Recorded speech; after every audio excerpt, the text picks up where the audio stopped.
census regarding your immigration status? See, you know, for you or for the average person, it probably, I mean, for me, you know, it wouldn't matter. But let's say you're a foreign national, right?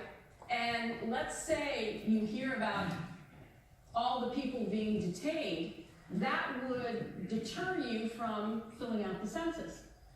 And why do we have, I mean, we want people to fill out the census. We want to get that information because it's critical to us for so many reasons. So if that's going to be a deterrent, and like I said, you and I wouldn't think that's a big deal, but if you are in a community where people are being detained left and right, you're going to be fearful about it. And what the repercussions of filling it out truthfully or filling it out at all would have on you. Yes, sir. What do you think it'll take, or what type of laws does Congress need to pass to solve this problem so there is no fighting between the political parties, just have something real? Let's take a page from President Reagan, right? Yes, you have to secure your borders. You're not going to do it with a wall. You've got to do it with technology. That's going to cost a lot of money. We've got 14 million plus some odd people who are undocumented in the United States, right? You're not going to be able to get rid of them. I keep asking everyone that. It would take 20 years and $600 billion. So what President Reagan did is he allowed them, if they had either a pathway family-based or employment-based, to file for permanent residency. They're getting back in line. It's taken an MIT grad 10 years. So it's not like a path to citizenship. It takes a really long time, even legally in the United States, what most people don't realize. And then he had them assessed a penalty per petition. That raised revenue. You can use that revenue to secure your borders. And then start having a meaningful discussion on what are the skills that we need and what are the jobs we need to fill. The Committee for a conservative fiscal budget outlined 3 ways in which we can grow our GDP. One was effective and efficient manufacturing. 2 was investment. And 3 was immigration. Because you've got Wisconsin, you've got 2 Republican senators that are trying to get a special bill for the dairy industry in Wisconsin. North Carolina was trying to get an agro bill done. You can't because immigration is a federal jurisdiction, but there are jobs that are not being fulfilled, and we have to stop thinking of immigration and jobs as a zero-sum equation. It's not zero-sum, because there's clearly in North Carolina, there were 6,000 jobs that were open, agro jobs. Only 10 U.S. workers applied. Only 7 states are out the season. That is a fact. So let's find policies that help our businesses, our U.S. businesses, our U.S. farm workers, our dairy workers get the skills that they need so they can, you know, be successful in their businesses. And if we think that curbing H-1Bs or work-based petitions for the highly skilled people will create U.S. jobs, if we don't have that particular skill set in the United States, it's not going to create jobs here. They'll just farm it out to, you know, Sao Paulo or Canada or some other place.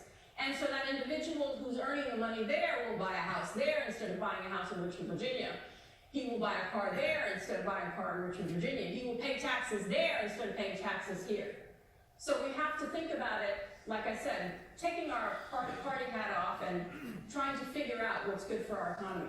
Yes, sir. Well, actually, 2 years ago, a demographer at the VCU Real Estate Trends Conference pointed out that post-baby boomer, with the advent of the birth control pill, that the U.S. population growth was woefully short with the U.S. job growth. Yes.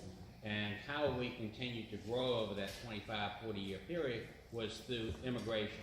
Exactly. That's exactly what the Committee for a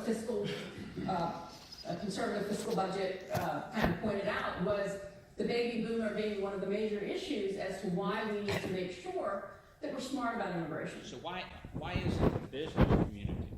Because nobody wants to hear anything anymore. You know, I remember, you know, there was a bill that passed the Senate during President Obama's administration, and it was supposed to go on the floor of the House. Speaker Boehner did not allow it to go on the floor of the vote. One day when we were having dinner in DC, Boehner happened to be sitting at the table next to us. My husband was begging, please don't say anything. Let it go. Of course I couldn't let it go. And I just told him, you know, isn't that foundational for a democratic society to allow the vote to go on? Let's find a solution for this. But we haven't been. Yes, sir. What a coherent argument you've made with analysis.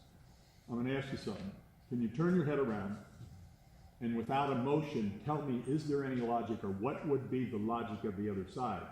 For standing on our side talking, which makes all the sense, you never bridge the gap unless you think the logic of what they're doing. I absolutely agree. So I think we, you know, and a lot of my liberal friends cringe when I say this, but I think that, you know, the diversity lottery for visas no longer has the effect that it needs. Maybe we should add some skills component to that if we're going to keep it going. It was started by President Kennedy because, truthfully, he wanted more Irish immigrants here during that time. So, you know, and the other thing is citizenship by birth, without any more of a nexus to the United States. I think we need to concede that. I think just because you're born in the U.S., if you don't have a connection to the U.S., either through business, through family, you shouldn't be able to claim U.S. citizenship. And we are the only developed country that allows that. So I think there are many things. I think, are there abuses within the immigration system? Absolutely. But aren't there abuses in the tax system? Do you know of any administrative law process where there's not abuses? There are abuses everywhere. But what we have to do, what we're not doing is we're finding a remedy, but it doesn't really solve the problem, and it hurts us. So I think that's where we've got to find the disconnect. Yes, sir. Your focus on students is very well placed. Obviously, they're educated people contributing to the economy. Can you give us some idea of, let's say 5 years ago, what percentage of foreign educated students in the U.S. stayed long term, and what you think the impact will be now for students that remain? How many of them will be going home rather than staying here because of the situation? Right. Well, because of the whole, because the bill that the Senate proposed did not see its day in the House, President Obama then issued a number of executive orders, which I know a lot of people will take exception with, but, you know, to tell you the truth, I was glad he did it. Because what was happening was that very thing, the students who were graduating, they get 1 year optional practical training. And then they have to apply for this H-1B visa in April, start date is in October. And this year there's like 230,000 people who applied, last year was 266. Now we get the best and the brightest. I mean, in India, if you could just see how that educational system works, the people who ascend up when you're competing with 1 billion other people are some of the brightest people in the world. My husband included somewhere here. But, you know, shouldn't we want those people here? And so that's the, you know, it's been a problem for a while. And during President Clinton's time, he increased the H-1B numbers, and guess what? They didn't get filled. It costs a lot of money. It costs an upward, the filing fees are, you know, an upward of over $2,000, and immigration attorneys don't run cheap, although worth every penny. So it costs a lot of money to sponsor someone. But if the need is there, you know, we've got to find a pathway. We've got to take some lessons from China and Australia and figure out this problem. Figure out how to solve this problem. Last question.